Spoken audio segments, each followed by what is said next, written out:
여의도 사사건 건입니다. 오늘은 윤주진, 강성필 두 정치 컨설턴트와 함께하겠습니다. 안녕하세요. 안녕하십니까. 반갑습니다. 총선이 이제 34일 남았습니다. 선거 지원 유세에 본격 돌입하면서 한동훈 대 이재명, 이재명 대 한동훈 이 두 사람 간의 입씨름도 거칠어지고 있습니다. 오늘은 여야 대표끼리 뭘 갖고 싸우고 있는지 집중 해부해 보겠습니다. 그럼 첫 번째 쟁점 키워드로 보겠습니다. 김혜경의 비서다 아니다.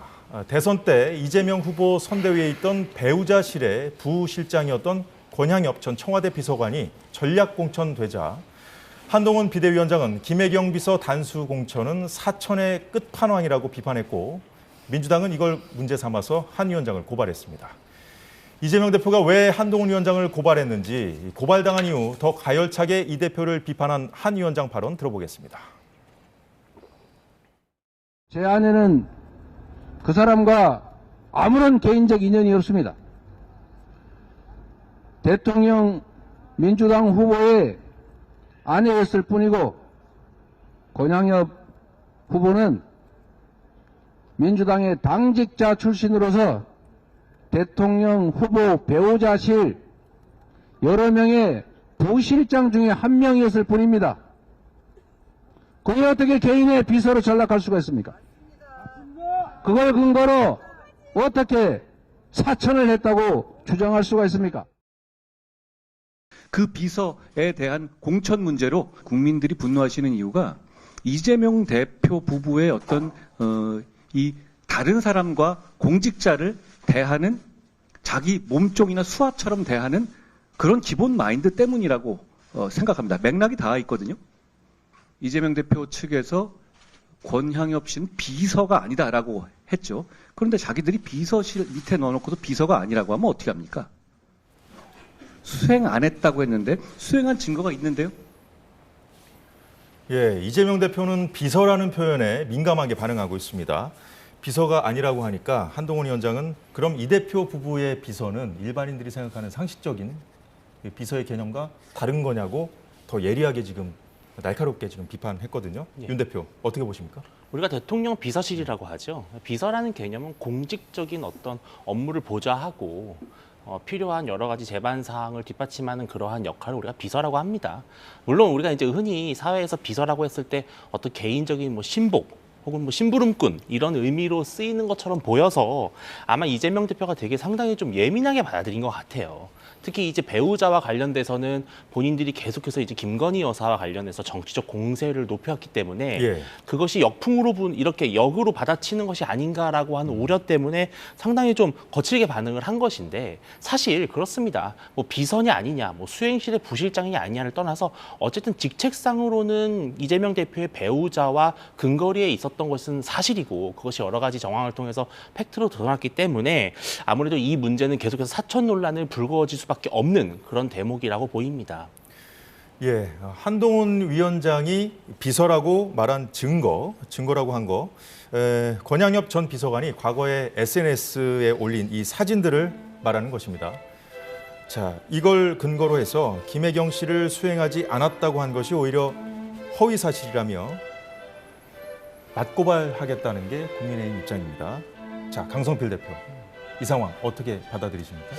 네, 저는요, 지금의 상황의 본질이 조금 다른 방향으로 가고 있다. 그러니까 이게 예. 권 후보가 비서이냐 아니냐 이게 중요한 게 아니라 국민들이 궁금해 하시는 거는 과연 이 권 후보가 국회의원으로 공천을 받을 만한 자격이 있는지 아니면 자격이 있다고 하더라도 어떤 공천을 받는 과정에서 예. 이재명 대표의 배우자 김혜경 여사와의 어떤 개인적인 친분 관계가 작동을 해서 공천을 받은 것이냐, 사실 이게 중요한 거거든요.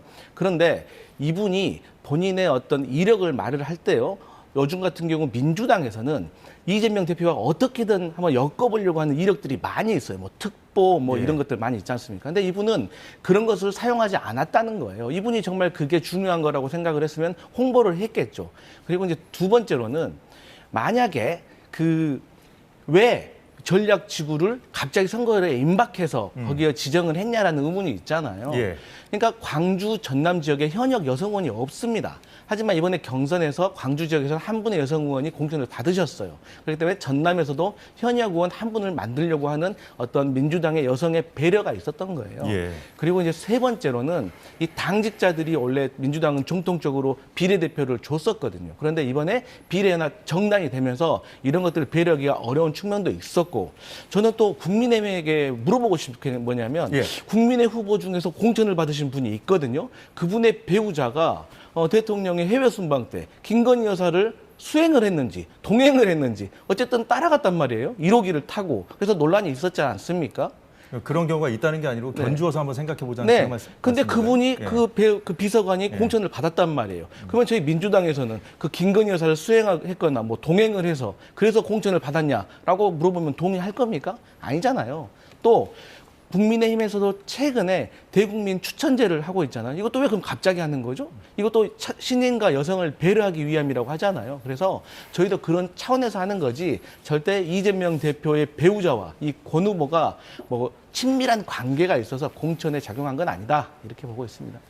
예, 그런데 국민의힘은 여기서 그치지 않고 더 나아가서 김혜경 씨의 이 사법 리스크까지 조준하고 있습니다. 김혜경 씨의 법인카드 유용 의혹은 일부 혐의만 지금 기소가 돼 있는 상황이고 나머지 의혹들은 지금 수사가 진행 중이지 않습니까? 예. 자, 오늘은 이 대표 도지사 시절에 비서관이 법인카드 의혹으로 체포된 데 대해서 자, 이재명 대표가 직접 해명하라 이렇게 좀 압박을 했거든요. 윤 대표 어떻게 보십니까? 물론 이 문제는 당연히 이재명 대표가 해명을 해야 될 부분입니다. 왜냐하면 이재명 대표의 배우자인 김혜경 씨가 쓴 혹은 김혜경 씨의 보좌진들이 사용한 법인카드를 하더라도 결과적으로 그 주체, 궁극적인 주체는 이재명 대표, 당시 경기도지사이기 때문에 경기지사인 이재명 대표의 어떤 암묵적 승인이나 동의가 없이 무단으로 그렇게 법인카드를 사용했을 가능성은 없고요. 그 법카는 이재명 대표 거 아닙니까?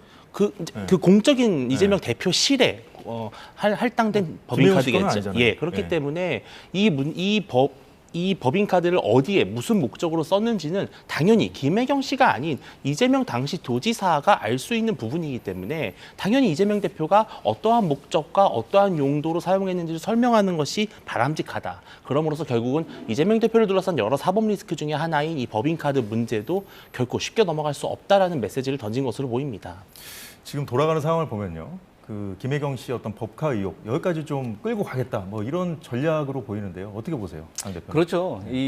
국민의힘에서는 이재명 대표의 어떤 사법 리스크도 중요하지만 김혜경 여사에 대한 이 법카 유형과 관련 논란도 사실 되게 효과적인 공격 포인트라고 생각하고 있을 거예요. 근데 저는 그렇습니다. 이 문제가 되게 복잡한 문제가 아닙니다. 수사를 하면 금방 끝날 문제고요. 또 수사를 하는 과정에서 법적으로 책임을 져야 될 것이 있으면 저는 이재명 대표나 김혜경 여사 다 책임을 져야 된다고 생각합니다. 이게 국민적인 정서예요. 다만 제가 추가적으로 좀 말씀을 드리고 싶은 건 제가 광역단체에서도 일을 해봤고 기초단체에서도 일을 해봤기 예. 때문에 좀 자세히 아는데 보통의 이런 단체장들이요 법인카드를 사용하는 내역에 대해서 알 수도 있지만 모를 수도 있습니다. 왜 그러냐?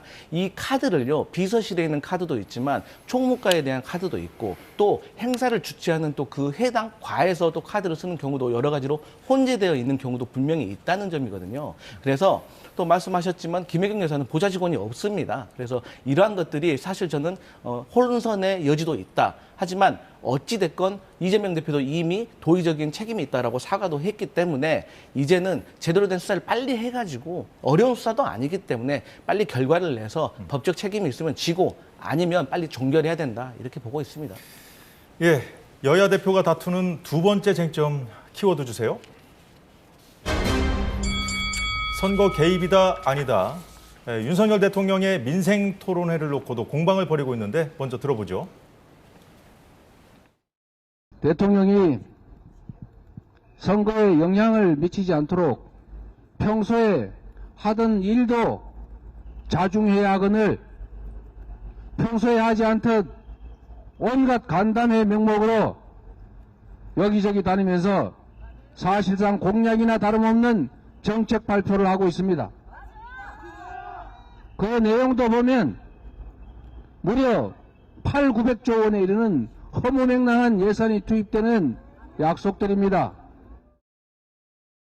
민생을 챙기는 것이 정치입니다.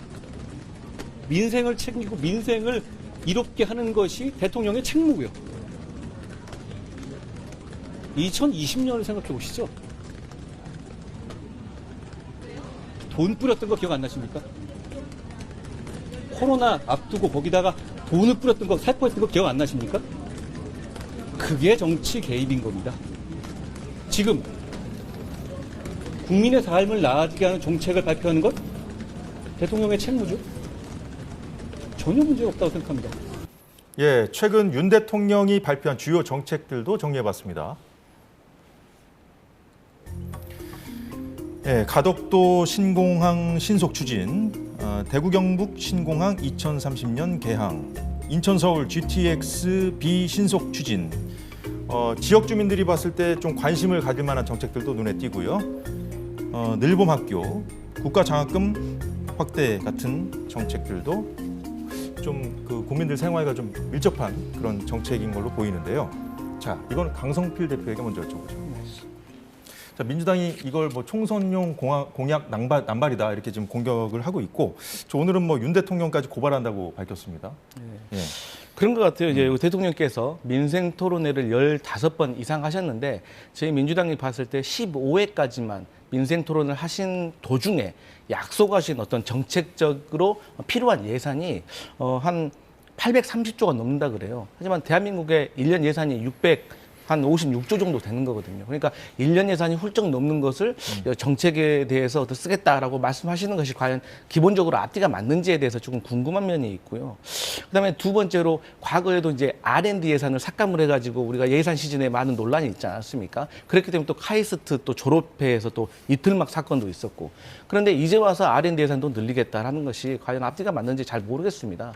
그리고 이 윤석열 정부 들어서 재정에 관련해가지고 건정성을 되게 강조를 하셨거든요. 그러니까 헛돈을 쓰지 않겠다는 거예요. 좋은 면이 있습니다. 그런데 반대로 10,000원을 예를 들어서 벌었으면은 10,000원을 벌고 5,000원만 아껴 써야 되는 게 맞는 건데 조세를 너무 많이 깎아주신 거예요. 이렇게 저렇게. 그러다 보니까 세수 수입이 없는 거예요. 그래서 지금 국가 재정이 오히려 또 어려운 지경에 이르는 어떤 이상한 상황이 지금 벌어지고 있기 때문에 민주당으로서는 지금 와서 이렇게 선심성으로 공약을 말씀하시는 것이 선거를 앞두고 선거의 개입의 여지가 있어서 우려스럽다. 이런 분석인 거죠. 자, 윤주진 대표, 네. 한동훈 위원장은 들었다시피 문재인 정부가 이 코로나 전국에서 이제 현금을 네. 뿌린 것이 이게 뭐 정치 개입 아니냐 이렇게 반문하지 않았습니까? 예. 예. 어떻게 보세요? 그 당시 총선에 대해 정확히 기억을 되짚어 보면 이런 분위기였습니다. 코로나19가 2019년 말부터 점점 징후를 보였고 2020년 초에 이제 우리가 그때 당시 우한 폐렴이라고 불렀었죠. 예. 좀 기억이 가물가물하실 겁니다.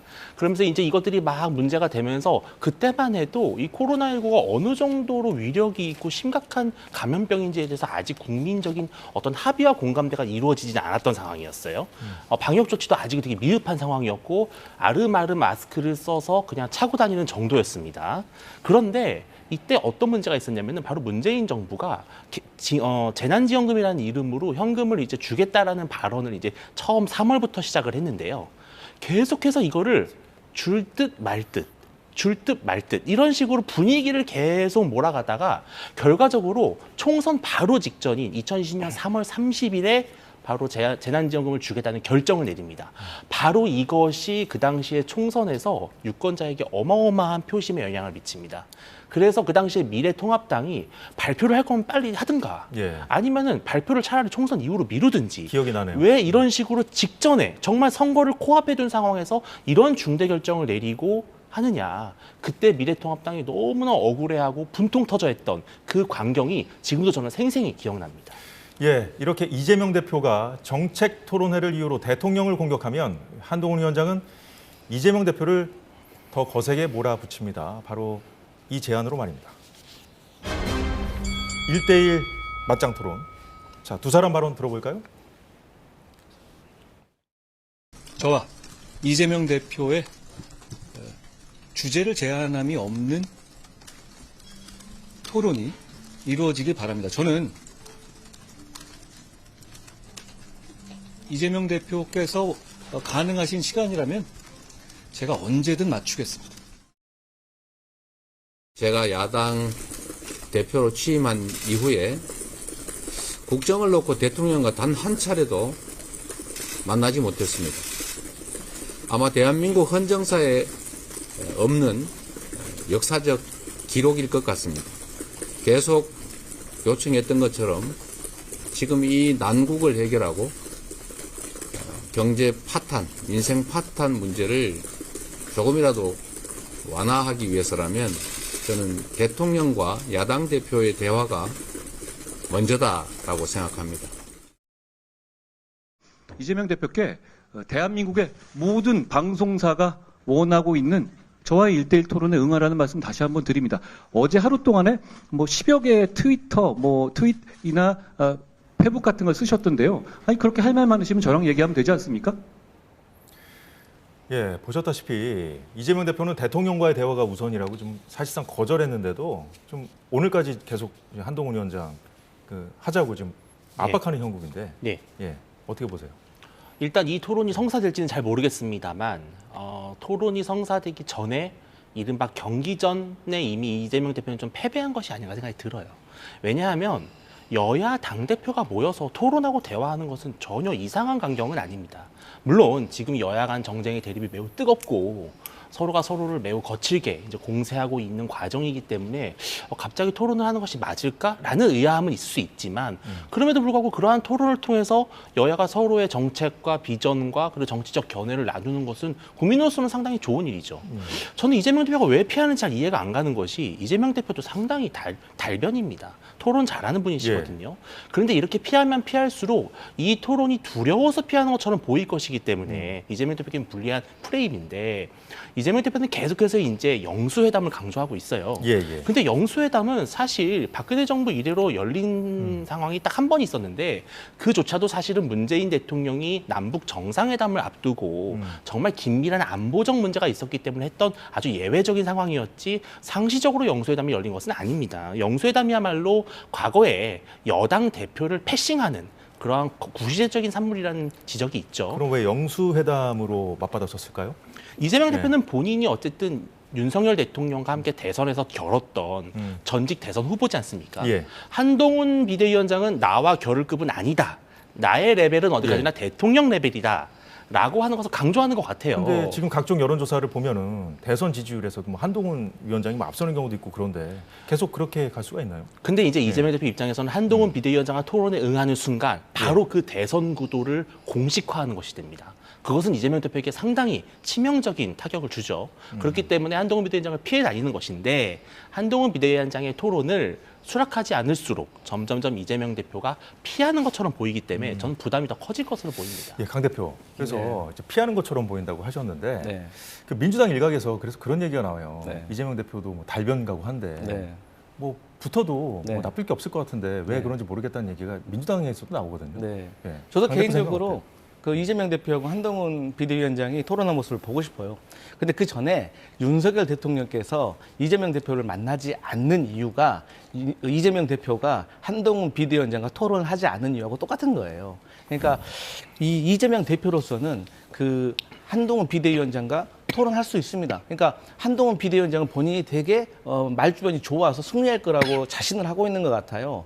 그런데 이 토론이라는 거는요, 정치면만 있는 게 아니라 민생, 경제, 안보 여러 가지 다방면에서 토론을 하고 그것을 말싸움을 하는 게 아니라 주장으로 설득을 하는 거거든요. 근데 이재명 대표는 이미 단체장을 오래 하셨어요. 단체장은요, 주민들에게 직접 민원을 접수받아서 정책을 만들고 그 정책을 실현시키기 위해서 예산을 편성해야 되는데 그러한 과정 속에서 어떻게 행정이 돌아가는지에 대해서 고민을 해보고 실질적인 행정법에 대해서 이미 숙지가 되어 있는 거예요. 이런 것들은 하루 이틀 새에 공부한다고 해서 알 수 있는 것들이 아닌 거거든요. 그렇기 때문에 한동훈 비대위원장이 이재명 대표와 토론하게 되면 저는 이재명 대표가 압승할 거라고 생각을 하고 추가적으로 이재명 대표가 한동훈 비대위원장의 프레임에 빠지려고 하지 않는 거죠. 그러니까 예를 들어서 베트남이요, 미국을 이길 수 있었던 이유가 두 가지가 있는데 그게 뭐냐면 미국이 원하지 않는 시간에 미국이 원하지 않는 장소에서 싸움을 했기 때문에 이겼다는 분석이 있어요. 마찬가지로 이재명 대표로서는 한동훈 비대위원장을 선출되지도 않은 권력인데 키워줄 필요가 없는 것이죠. 예, 여야 대표가 공방을 벌이는 마지막 쟁점 보겠습니다. 자, 우리 공천만 잘한 거라며 연일 서로 상대편 공천을 비판하고 있는데 우리가 시스템 공천이다. 자, 먼저 여야 대표 발언 들어보죠. 우리는 시스템 공천과 공정해 보이는 그게 실제로도 공정하고 공정해 보이는 것에도 무게를 둡니다. 왜냐하면 국민들의 눈높이를 고려하기 때문이죠. 국민의힘의 이 무리한 검사공천, 측근공천, 입틀막 공천, 그리고 썩은 물 공천은 엄청난 소음이 발생합니다. 이재명 대표가 저렇게 말도 안 되는 구정물 같은 공천을 하고 있잖아요. 소위 말하면 자기 뒤에 서서 자기한테 정말 아첨할 사람만 꽂아놓는 거? 아니 그건 새 물을 집어넣는 게 아니라 구정물을 집어넣는 거잖아요. 민주당의 공천은 혁신 공천 그리고 공천 혁명입니다. 우리 국민들께서는 민주당의 공천이 매우 시스템에 따른 투명하고 공정한 공천이구나라고 생각하셨을 것 같습니다. 예, 썩은 물에 구정물까지 나왔는데 뭐 이러면 뽑을 사람 한 명도 없는 거 아니에요? 저 민주당 사람들이 어제를 슈퍼 수요일이라고 부르더라고요. 네. 어젯밤에 그 비명계 네. 그 하위 10% 받았다고 했던 그 현역들 경선에서 대부분 친명계 인사들에게 패했습니다. 네. 예. 그러니까 이제 또 오늘처럼 명심공천이라고 비판하는 거 아니겠어요? 예. 뭐 이제 국민의힘에서는 그렇게 바라볼 수도 있어요. 그런데 제가요 하도 그런 말들이 많이 나와가지고 한번 방송 들어오기 전에 한번 써봤어요. 친명과 비명의 어떤 공천의 상황을. 근데 적으십시오. 근데 이제 친명이 아닌 비명에서 공천 받으신 분을 써보다가 너무 많아서 그냥 왔습니다. 그러니까 이미 몇 명 정도 됩니까 이게? 제가 마지막으로 세운 것만 30명이 넘더라고요. 그러니까 비명인 분들이. 그리고 또 지금 이분들이 공천을 지금 받고 나서 본선을 지금 준비하고 있는데 당내에서 이제 친문과 친명 간의 이런 공천 갈등이 본선과도 악영향을 미치기 때문에 사실 당내에서는 이제 친명이나 비명이나 모두 이런 말을 듣는 걸 싫어하고 있습니다. 그리고 어제 공천 결과만 보더라도 뭐 대표적인 찐명이라고 하시는 분들이 탈락을 했어요. 그래서 이러한 것들 제가 뭐 사람들이 많기 때문에 일일이 하나를 검명하지는 않겠지만 지금 밖에서 봤을 때는 물론 친명이 훨씬 더 많이 공천받지 않았냐라고 할 수도 있지만 사실 그런 면도 분명히 저는 있다고는 봅니다. 물론 뭐 이렇게 상대적으로 비교했을 때 네네. 비율이 좀 많고 맞습니다. 좀 파열음이 커서 그런 거 아닐까요? 네네. 근데 제가 앞서 말씀을 자주 드렸지만 이 국민의힘과 민주당이요. 이 구조가 지금 달라요. 그러니까 국민의힘 같은 경우는 현역이 별로 없기 때문에 뭐 재배치가 가능한 거잖아요. 그리고 또 불출마도 시킨 분들을 다른 카드로 설득도 할 수 있지만 민주당은 모두가 현역이 꽉꽉꽉 차 있기 때문에 이게 현역 재배치가 안 되는 사람도 거예요. 많고 뭐 줄 다른 자리도 맞습니다. 마땅치 않고. 네. 예. 그렇기 때문에 이제 이러한 갈등들이 생기는 건데 공천이 끝난 다음에 다시 한번 종합적으로 비교하면 국민들이 판단하시리라 믿고 있습니다. 자, 윤주진 대표는 민주당 상황 어떻게 보고 계십니까? 저는 누구를 공천했느냐도 물론 중요한 기준이에요. 그런데 사실은 그동안 모든 공천들을 보면은 대통령의 측근 혹은 당대표의 측근 공천 많이 받았습니다. 그리고 그런 분들이 공천을 받아서 대통령이나 당대표와 함께 으쌰으쌰 해가지고 같이 정치하는 거 나쁜 거 아닙니다. 네, 그것도 하나의 정치거든요. 문제는 누구를 쳐내느냐입니다. 그리고 어떻게 쳐내느냐입니다. 그것이 공천과 사천의 차이입니다. 민주당 거칠게 쳐냈다는 거죠? 그렇죠. 민주당은 지금 하위 뭐 10%, 하위 20%, 컷오프, 그래서 탈당, 불출마. 자, 이러한 일들이 벌어졌던 의원들의 면면을 보면 다 대부분 공통점이 바로 반명 인사였다는 것입니다. 그러니까 이재명 대표의 입장에서 달갑지 않은 정치인들을 표적을 딱 삼아서 망신을 주고 결국은 제발로 나가게 만들었던 그러한 것이 국민들에게 줬던 실망이 크기 때문에 지금 논란이 되는 것이지 이재명 대표와 함께했던 분들이 공천받는 건 문제는 아닙니다. 공정하게 경선을 통해서 아니면 정말 실력이 있어도 되면 누가 뭐라고 하겠습니까? 그것이 아니라 반대파를 이른바 숙청했던 공천 그것이 문제가 되는 겁니다. 그런데 이 국민의힘 공천이요. 국민의힘도 면면을 보면 그런 게 있어요. 그래서 이런 말이 나오잖아요. 현역 불패, 친윤 횡재. 그러니까 국민의힘도 그런 것은 다르지 않다. 그렇게 말씀드리겠습니다. 예, 사실 한 가지 더 여쭤볼 게 있었는데 그건 이제 그러면 강 대표한테 좀 살짝 여쭤볼게요. 지금 요즘에 이재명 대표가 이제 하도 비명 행사라는 표현 그런 것들이 많이 나오니까 언론으로 좀 책임을 돌리는 상황이 계속되고 있거든요. 어제도 그렇고 오늘도 그렇고. 그런데 지금 사실 지금 나오고 있는 저 발언한 게 어제잖아요. 기울어진 운동장이다. 민주당 공천 갈등을 좀 한마디로 좀 너무 부풀린다는 거예요, 언론들이. 그런데 언론들 어젯밤 결과 보고도 지금 뭐 비명 행사, 대참사라는 표현까지 쓰고 있거든요. 언론들 좀 계속 이렇게 뭐 근거 없이 지금 얘기하고 있다는 겁니까, 그러면? 그러니까 이렇게 보시면 될 것 같아요. 민주당에서 소란이 일어나잖아요. 그러면 갈등이라고 표현하고 국민의힘에서 소란이 일어나면 건전한 토론이라고 하고 건전한 토론이라고 그러니까 한 적이 없는데. 그러니까 KBS는 그러지 않았지만 이재명 대표와 민주당이 느끼기에는 그런 면이 있다는 거고 또 예를 들어서 이재명 대표의 어떤 사법 리스크라든지 그런 것들을 실시간으로 자세하게 보도가 되는 반면에 한동훈 비대위원장은요. 예를 들어서 어디 뭐 민생 토론회 같은 데를 갔어요. 그럼 그 토론회 주제에 맞는 정책에 관련된 보도가 나와야 되는데 그 보도보다는 한동훈 비대위원장이 아이를 안고 있었고 뭐 일부 보수 매체들이 그러는 거 아닙니까? 아니 뭐 보수 매체인지 언제 제가 그렇게까지 검명은 하지 않겠습니다만 민주당이 느끼기에는 그런 것들을 더 조명을 하고 미담화시키는 것이 민주당이 봤을 때는 이미지가 중요하잖아요, 정치는. 그래서 그런 면에 있어서 조금 불합리하다고 이재명 대표는 느끼는 것 같습니다. 그거는 제가 윤진 대표 좀 짧게 말씀드리고 반박을 싶은 게 해주시죠. 있는데 역대 선거를 보면요. 아주 정확한 법칙이 있습니다. 짧게 말씀드리면 언론이 우리 편이 아니다. 언론이 기울어져 있다. 기울어진 운동장이다. 라고 말하는 쪽이 늘 선거를 졌습니다. 네. 예, 이재명 대표가 국민의힘 공천에 대해서 현역 불패라고 하지 않았습니까? 들은 대로. 예.